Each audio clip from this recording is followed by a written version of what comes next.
Tonight in 9 News, sentence fury. A family's disgust at the sentence handed down to the drug driver who killed a much-loved school principal.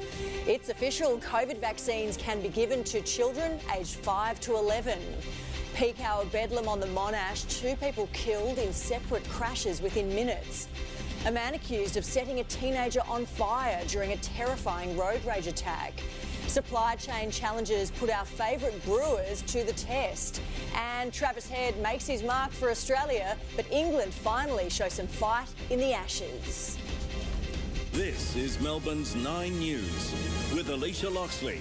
Good evening. The family of a former high school principal mowed down while riding her bike last year says her killer got off lightly after he was sentenced today. The judge described chilling dashcam of the drugged-up, sleep-deprived driver who took Debbie Locko's life as callousness that is difficult to fathom. Maggie Rayworth reports. On Beach Road, a car repeatedly drifted in its lane. Then it veered. This dashcam footage, too graphic to show more, captured Debbie Locko's final moments. The man behind the wheel is Chris Hislop. He hit and killed the much-loved former high school principal as she rode her bike in Beaumaris in May 2020. Decent people going around doing their normal, innocent, healthy lifestyles, and who's looking after us? Appearing in the county court, Hislop was sentenced to 9 years and 6 months jail. Judge Elizabeth Brimmer said Hislop was severely sleep deprived and had binged on a concoction of illicit drugs prior to killing 60-year-old Debbie. The dashcam footage is disturbing in its illumination of just how likely it was that something would go wrong. The 37-year-old ran, leaving Debbie to die. She was a pleasant, polite, completely understated, high-achieving person. She was a wonderful person, Debbie. She was much loved within her family and her friends and community. That's who we've lost. That's who we've lost. Hislop will serve at least 6 years and 9 months before he's eligible for parole. But with time served, he could be free in just over 5. That's a sentence Debbie's family believes is far too lenient. It's just woefully inadequate. It's just a terrible, terribly weak, poor sentence. A killer driver not far from freedom as Debbie's loved ones serve a lifetime of grief. Maggie Rayworth, 9 News. Scott Morrison has declared Omicron could be a game changer for the world if it proves to be a more mild form of COVID-19. Living with the virus was front of mind today as the PM announced primary school children can get vaccinated early in the new year. Jonathan Kersley has the details. Prime Minister meets the next in line to be vaccinated. What's your name? From January 10, the Pfizer vaccine will be available to more than 2.2 million 5 to 11-year-olds across Australia. It's a third of the dose provided to the older population. The gap between first and second jabs can be 3 weeks, but the vaccine advisory body has recommended 8, and bookings will open next week. 8-year-old Christian is ready. It's good for the country. Gwen's children, Lachlan and Emily, will get jabbed, hopefully, before school starts. I believe the research and support it. How do you feel about it? Not worried. For the Prime Minister, this next step is a big one. Australia is set up to live with this virus. That includes the Omicron variant. The information out of South Africa suggests that we're not seeing a high incidence of hospitalisation and severe disease. That is potentially quite a game changer with the pandemic around the world. Because it could mean a more milder variant becomes more dominant. We are hoping that that happens with Omicron, and there's some compelling early information that it is a milder variant. The Prime Minister's optimistic. The virus may well step down, but we'll see. It's a little too early to make those sort of judgments. But our plan is to keep moving forward. Even as other variants emerge. There are many letters left in the Greek alphabet. We need to start looking at the COVID-19 virus as just like the annual influenza. That means allowing the virus to circulate, and for the government, ensuring the booster rollout is smooth and vaccines effective against strains. There is a suggestion that the vaccines will benefit from a booster to protect against this strain. For Omicron and beyond, the government says supply is not an issue. For next year, 60 million doses of Pfizer are on order, 15 million doses of Moderna and 24 million of AstraZeneca if it gets approved by regulators. The recommended timeframe between second and third jabs is 6 months.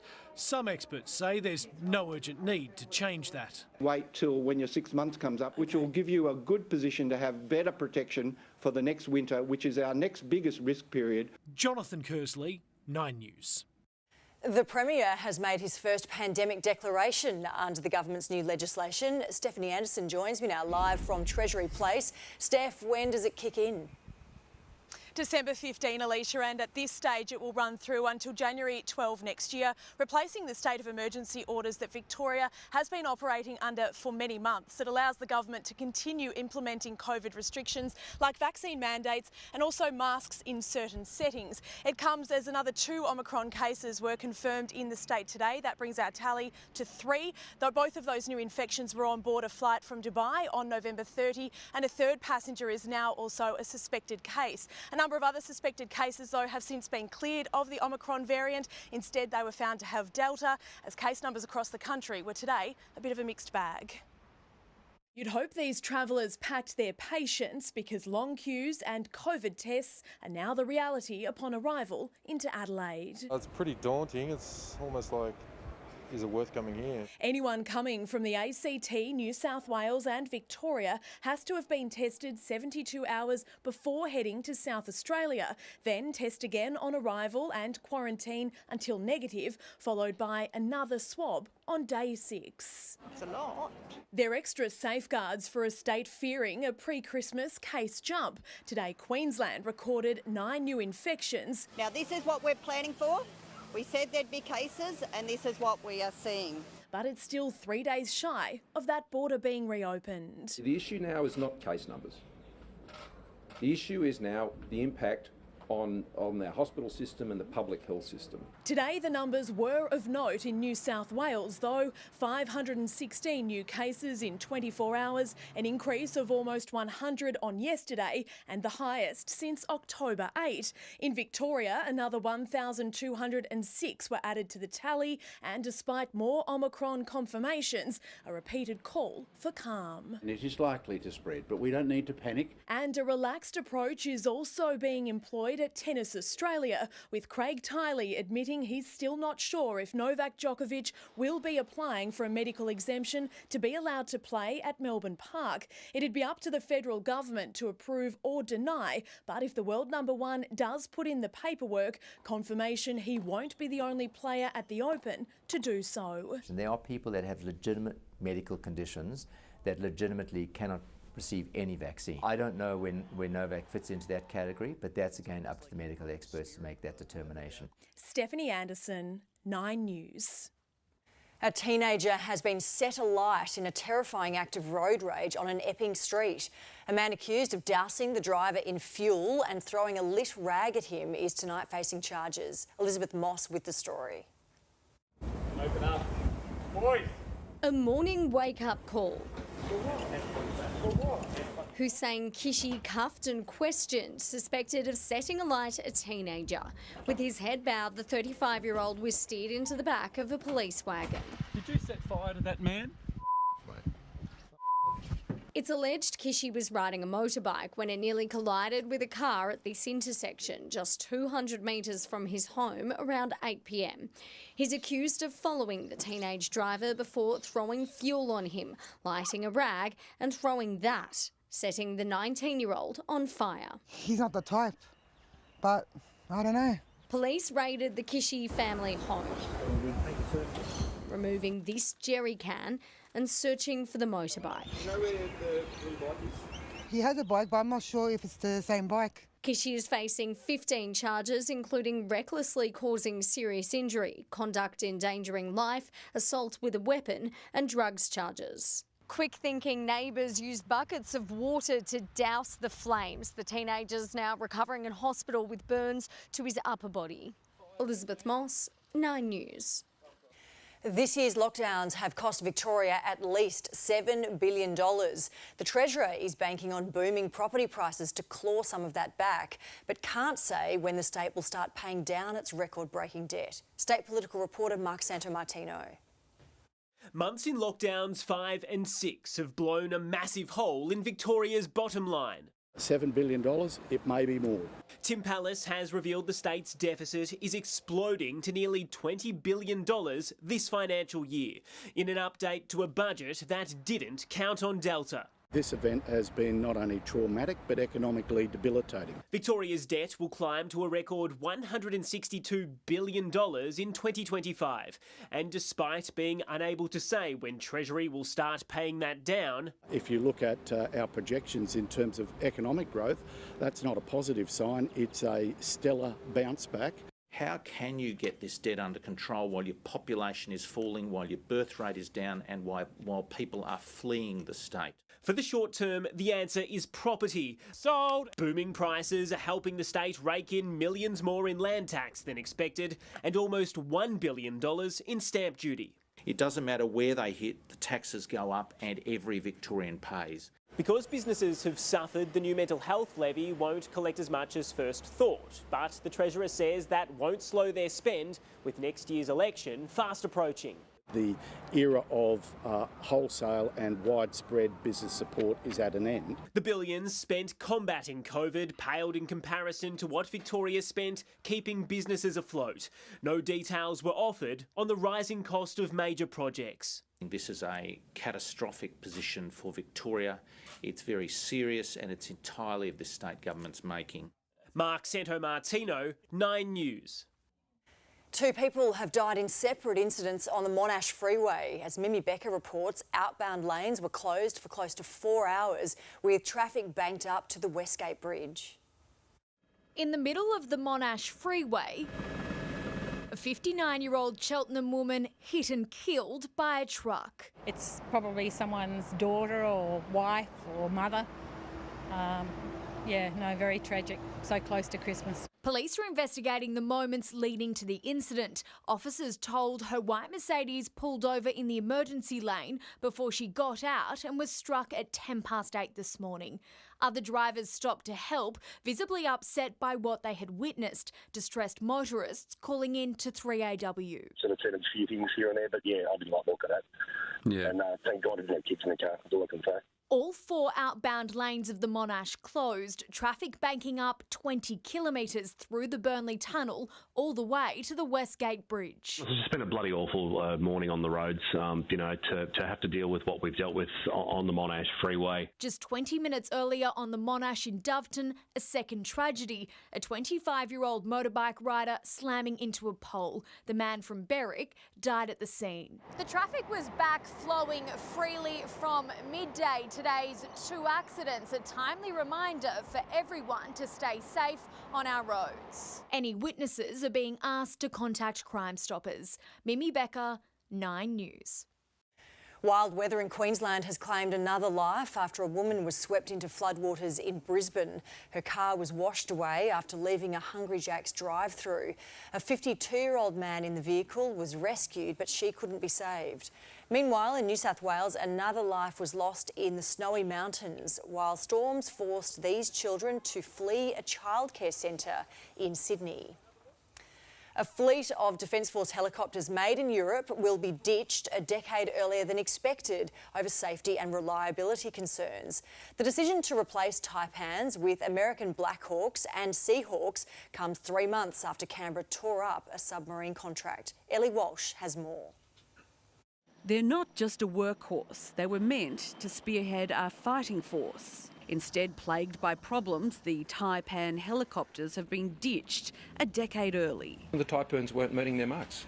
Simple as that. The cost of maintaining it, of flying it, just became prohibitive. The decision to replace the European-designed, Australian-assembled chopper with the American Black Hawk and Seahawk comes at a cost of $7 billion and 3 months after the government sunk the French submarine program. We want to make sure that our Defence Forces have the best possible equipment to defend this country. Those in the know say the troubled Taipan couldn't be counted on in conflict. The MRH-90 or the Taipan was unproven in combat, looked great on paper, but as we were even telling Defence while we were training with it on the ground, it does not meet the requirements. There's been many lessons learnt from buying a European experimental helicopter and not buying a proven system from the Americans. It's meant to be a utility helicopter that's reliable, and it's been deeply unreliable and very, very expensive. Labor claims scrapping the existing defence contract will cost billions of dollars,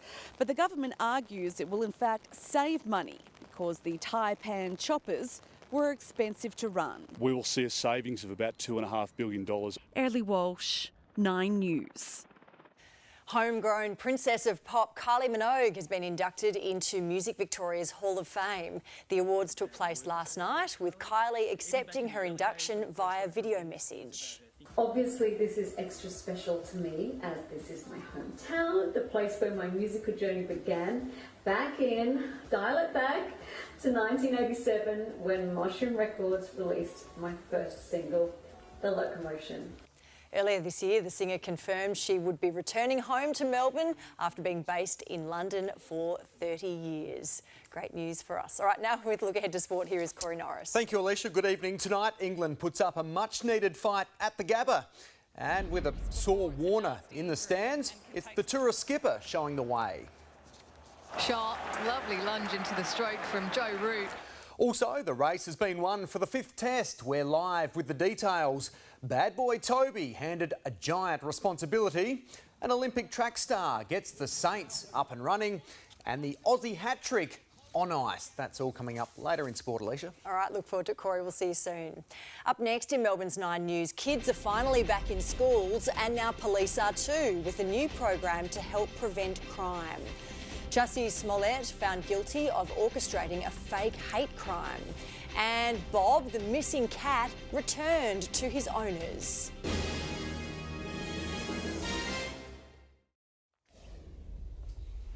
A Box Hill family's cat has been returned after they pleaded for help to track him down. 22-year-old tabby Bob was taken from Giuseppina Roberts' front yard last week, but was found last night by a vet in Coldstream. It feels like you will not believe my Christmas wish came true. Giuseppina's hoping Bob will now stay a little closer to home.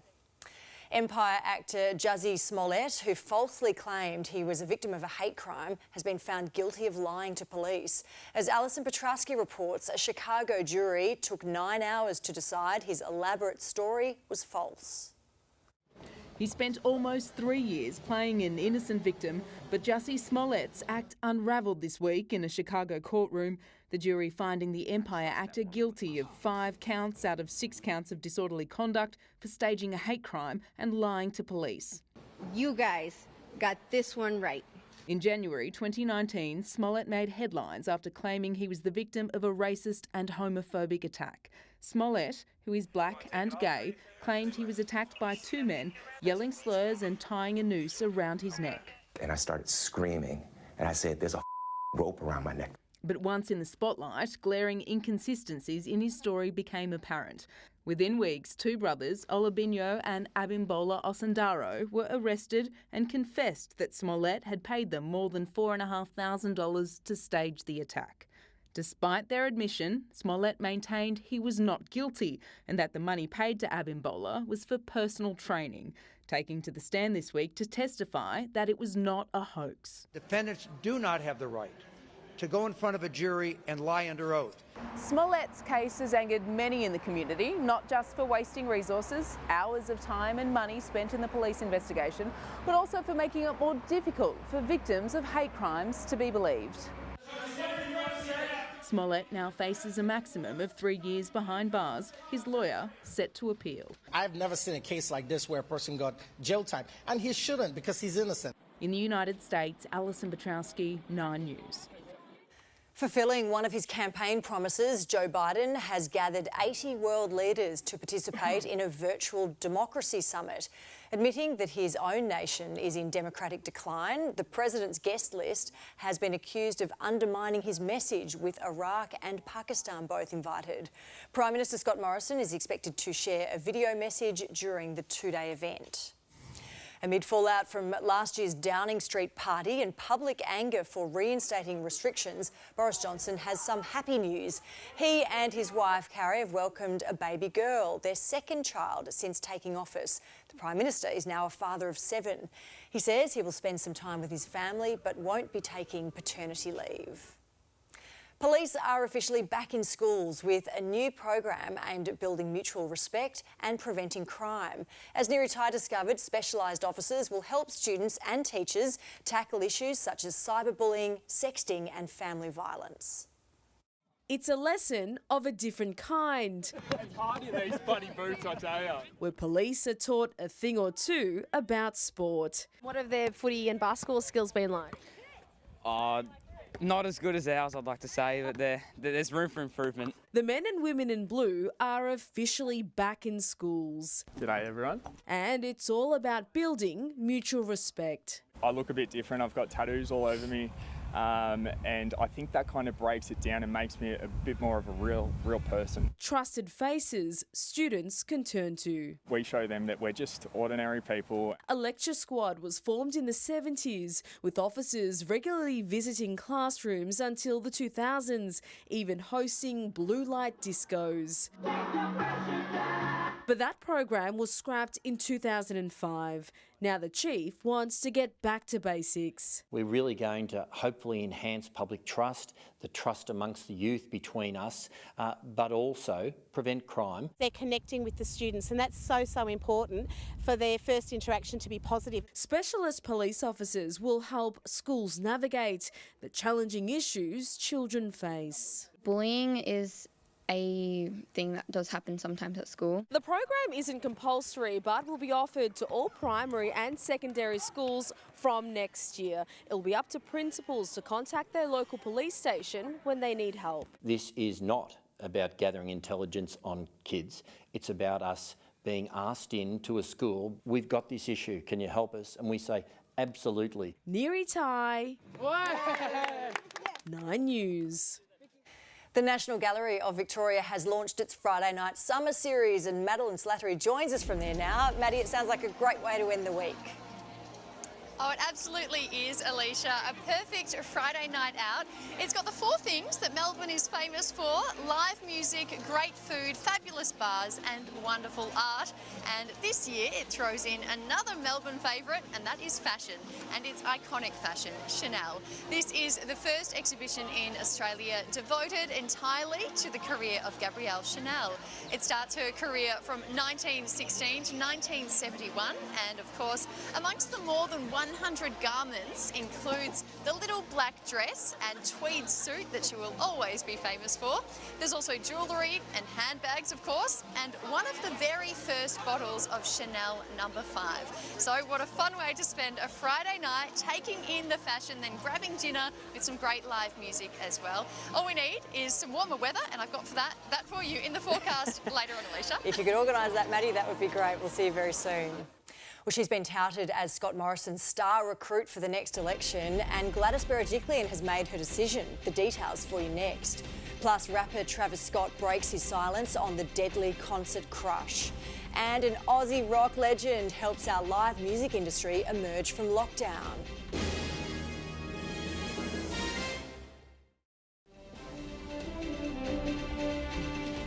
Gladys Berejiklian has publicly rejected an offer to run for federal parliament, instead confirming her time in public life is over. The former New South Wales Premier will not contest the Sydney seat of Warringah for the Liberal Party, despite support from Tony Abbott, John Howard and Dominic Perrottet. She will instead turn her attention to a career in the private sector. An independent British tribunal has ruled that China is guilty of genocide and unconscionable crimes against humanity. Among the findings, Uyghurs were tortured and subjected to mass sterilisation in Xinjiang. More from Karianne Greenbank. The Uyghur Tribunal's judgment is a damning indictment of China's treatment of its ethnic minorities. Hundreds of thousands, possibly 1 million Uyghurs incarcerated, detainees being kept in containers up to their neck in cold water, shackled with heavy metal chains and immobilised for months. There's now a reasonable basis to believe that crimes against humanity of forced sterilisation, sexual violence enslavement, torture and forcible transfer are also being committed. The tribunal heard evidence from 70 witnesses, including former detainees. A main focus, allegations of the systemic suppression of births. This Uyghur woman, who now lives in Turkey, saying they're trying to erase us from the face of the earth. The Chinese government has repeatedly denied it's carrying out human rights abuses. Its foreign affairs spokesperson now warning that Australia, the US and UK would pay the price for diplomatic boycotts of its Beijing Winter Olympics, saying they are standing on the opposite side of the Olympic family. The tribunal was made up of lawyers and academics. It didn't have UK government backing or the power to sanction or punish China, but organisers say their goal was to present all of the evidence publicly in the hope it would inspire further international action. The US has already accused China of genocide, the UK and Australia yet to follow. In London, Karianne Greenbank, 9 News. Travis Scott has finally spoken out about the Astroworld tragedy, which killed 10 people and left hundreds injured in Texas last month, claiming he did not realise that revellers were in trouble. He gave a sit-down interview telling the host he was made aware of the crowd surge after the show. If it's something detrimental, somebody's going to let you know, or, the show would just stop. And, that just wasn't the case. More than 150 lawsuits have since been filed over the tragedy. The woman who triggered one of the biggest pile-ups in Tour de France history earlier this year has been fined $1,900. The 31-year-old who got too close to riders while holding up a sign for her grandparents says she is ashamed of her stupidity. An intimate performance by Aussie rocker Paul Kelly has launched a new facility aimed at helping Victoria's musicians emerge from the COVID crisis. As Alan Rascal discovered, his star power proved a major drawcard. In those days when I was young. On stage, Paul Kelly, proof live music is back in a big way. Drinking and fighting was no fun. The Aussie singing stalwart helping to launch the music market. I think it's a really important initiative for Melbourne. It's part of the structure and all the support that helps this great music town. But what is it? It's a collaborative performance, conference, education and event space in Collingwood. It's a space that's really multi-purpose and can be used for a variety of different needs by artists and also the broader industry. The $2.5 million spent on the facility is a fraction of what the music sector is worth to the state. Music in Victoria is a huge industry. It's a $1.7 billion industry. The investment is part of a concerted campaign to revive Melbourne's live music industry, hit hard by 6 lockdowns. So now we're embracing our new COVID normal. Let the music play. I had no bed, I had no home. Alan Rascal, 9 News. Well, there could be trouble brewing for our favourite beers this Christmas. Here's Adam Hegarty. Alicia, supply chain issues are causing hangovers. I'll be live with the details next. Thanks, Adam. Plus, the Royal Children's Poll, what parents think of COVID jabs for kids. And the camel dubbed Forest Hump makes a mad dash from a nativity scene.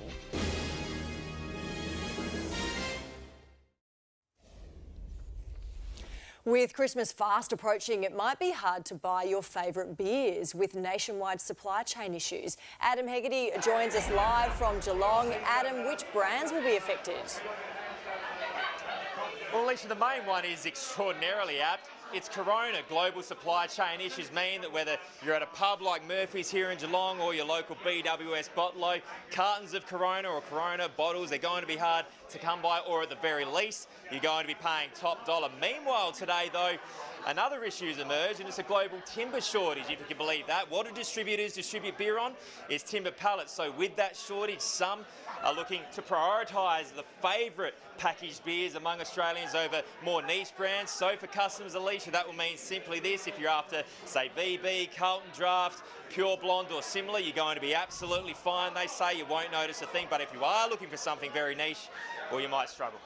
All right, Adam Hegarty there, thank you. To finance for you now, and the ASX 200 closed the week down nearly 0.5%. The healthcare and energy sectors slipped, but the worst performer was Afterpay, shedding 4.4%.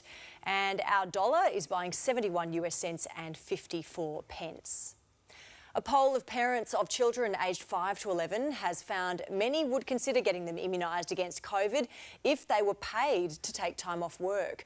The Royal Children's Hospital has urged the government to consider subsidies to help combat vaccine hesitancy. Justine Conway has more. For Elizabeth and Alan Davis, the decision to get their 10-year-old son Ethan vaccinated against COVID is an easy one. It's basically just like you're just protecting your kid. Like that's what a parent would do. Like if your kid's in danger. Yeah. For mum of 4, Moira Deeming, it's not so straightforward. My children are fully vaccinated with every other childhood vaccine available. It's just these 3 COVID-19 vaccines and their boosters that I have some concerns about. When it comes to the COVID vaccine for children aged 5 to 11, 30% of Australian parents are undecided.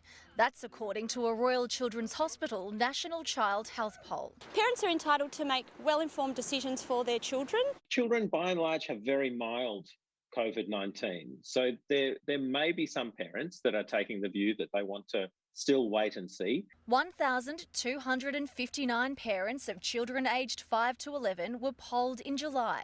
82% said they were waiting for more data from overseas vaccine studies. Globally, over 5 million children in this age group have now had the Pfizer vaccine, 2 doses in real time, and there's really no signals at all of concern around adverse effects. 2/3 of parents said they would be more inclined to get their children immunised if there were vaccine programs in schools and at local GP clinics, while almost half said they would be more likely to vaccinate their child if they were provided with monetary compensation so they could take the time off work to do it. With the questions asked 5 months ago, those behind the poll say it is possible that the results would be quite different today. One thing parents weren't asked about were their thoughts on a potential vaccine mandate for children in that age group. It certainly is enough data to convince us as parents that this is a safe vaccine to give. In terms of mandating it, though, that's a different question. Justine Conway, 9 News. In a big blow to the Melbourne live performance scene, Circus Oz is wrapping up for good after 44 years. An independent review found there were systemic issues holding back the company. Circus Oz members voted against reforms, resulting in the loss of $2.6 million in government subsidies and plunging more than 100 artists into unemployment. Well, a camel has become a festive fugitive, breaking free of its halter at a live nativity scene and going on the run.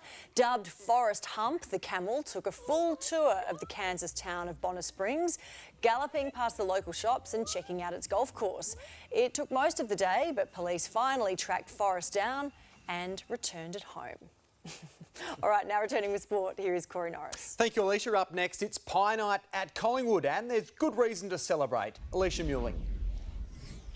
Corey, in a big boost for Collingwood, reliable defender Braden Maynard has put pen to paper on a new long-term deal. I'll have those details after the break. Thank you, Alicia. Also, route to the rescue as England mounts a fight back in Brisbane, and the Aussie causing a bit of a stir on the ice.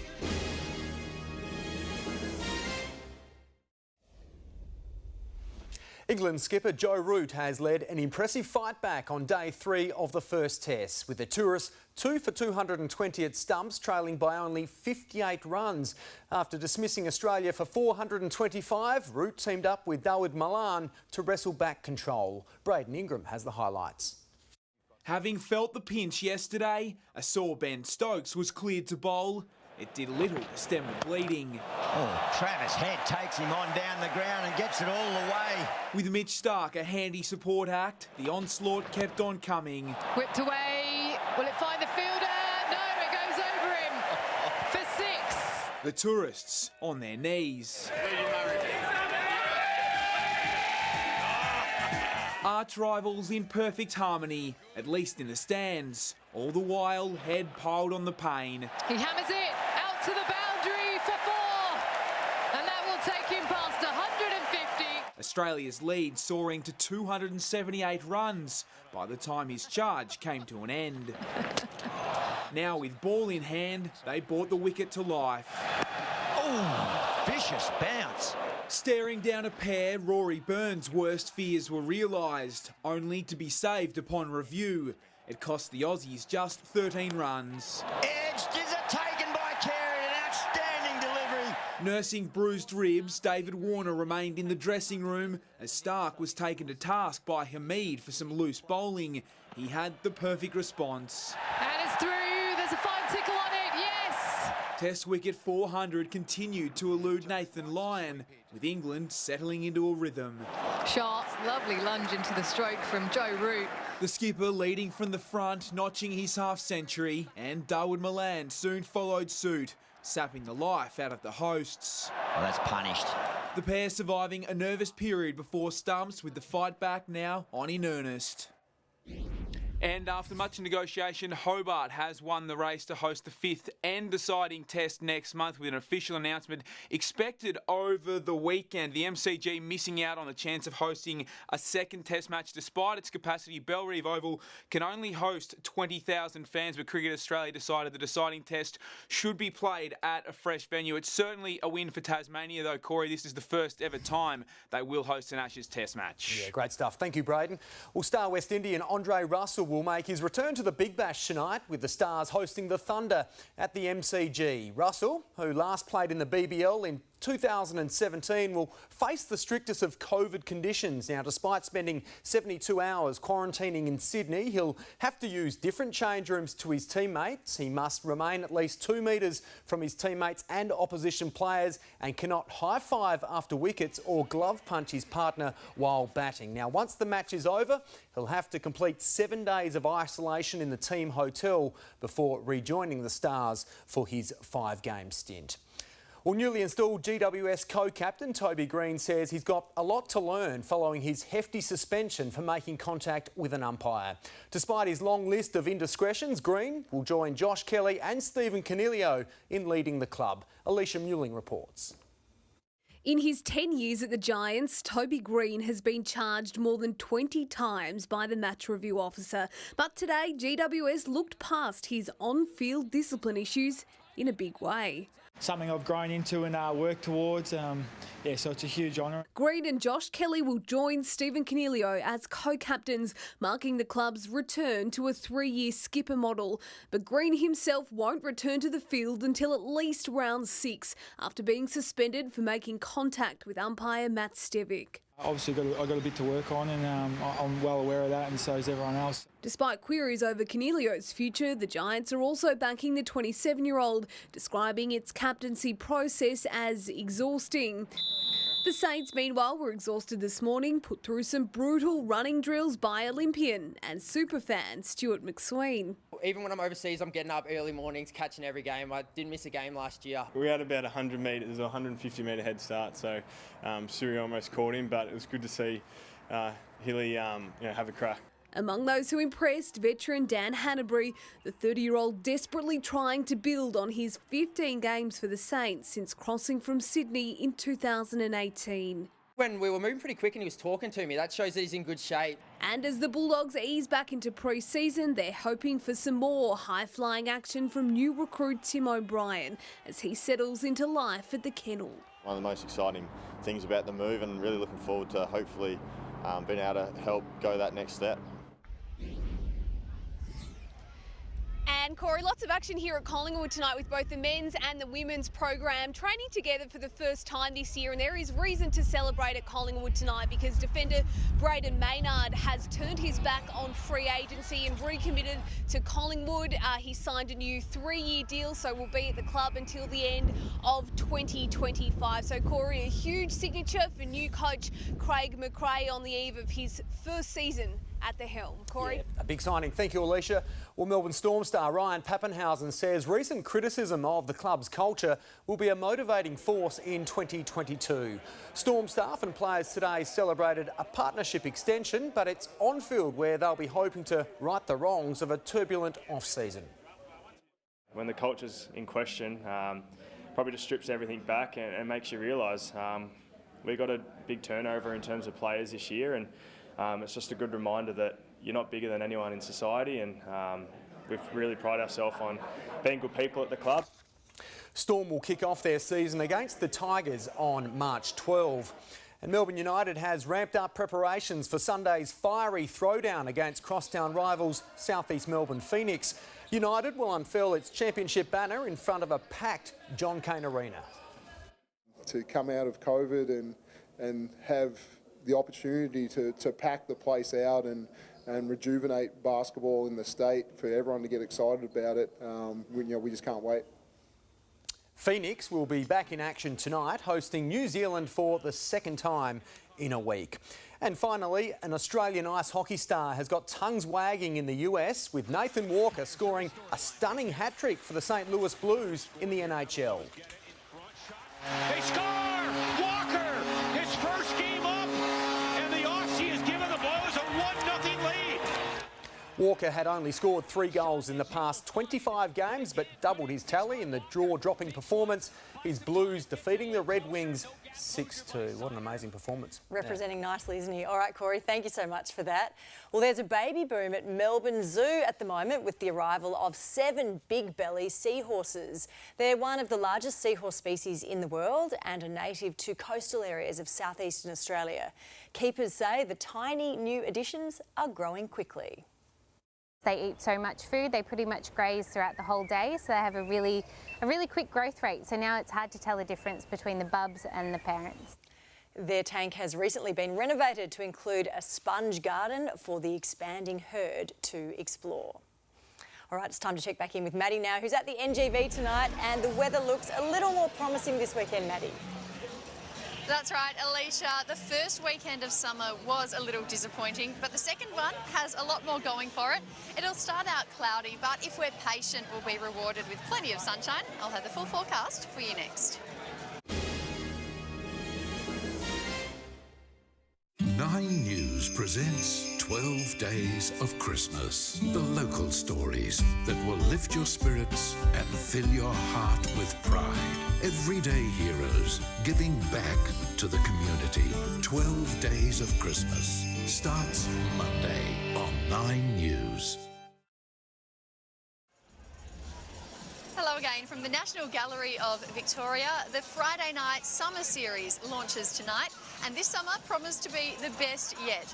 Every Friday night there's live music along with food and drink inspired by the exhibitions, and with the Chanel exhibition now open, there's of course a champagne bar. So it make it feel like a Friday night in Paris. The Gabrielle Chanel Fashion Manifesto comes to us directly from the City of Light and has creations covering the entire career of fashion's leading lady. Even one of the very first bottles of Chanel No. 5. There's more than 100 items of clothing, iconic handbags and jewellery. Coco Chanel said fashion changes but style endures, and this exhibition is proving that statement to be true.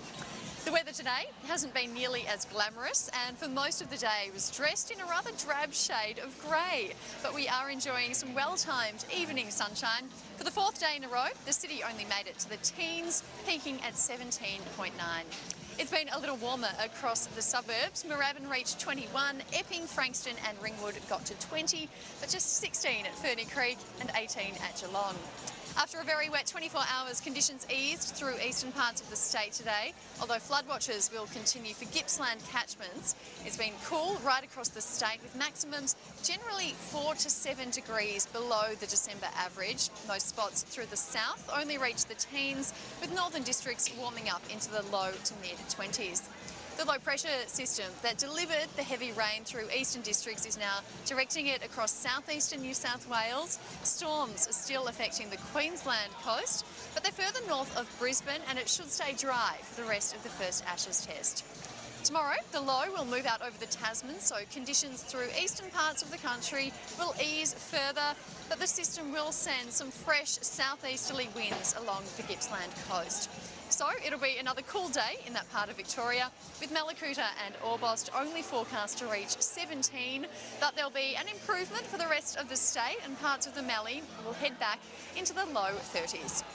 It'll be a rather chilly night across Melbourne, with minimums in the low double figures and down to 6 at Ferny Creek. There'll be cloud about during the morning, but we should be under blue skies during the afternoon, and maximums will be at least a degree or two higher than today.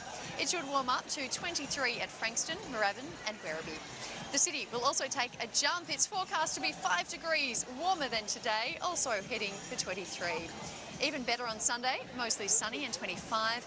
Then it should hit 32 on Monday. A cool change is expected later in the day, so back to a cloudy 23 on Tuesday, 22 on Wednesday with a chance of a shower, 21 on Thursday. Then next Friday is looking a lot better than this one, 29 degrees. And this is a fantastic way to spend a Friday night with fabulous food, drink, live music, and of course, the wonderful exhibitions here at the NGV. And it is every Friday night through to April, Alicia. It looks like the place to be. All right, Maddie, thank you very much for that. And that is 9 News this Friday. Sylvia Jeffries is up next for you with Current Affair. We hope you have a lovely weekend. For now, good night.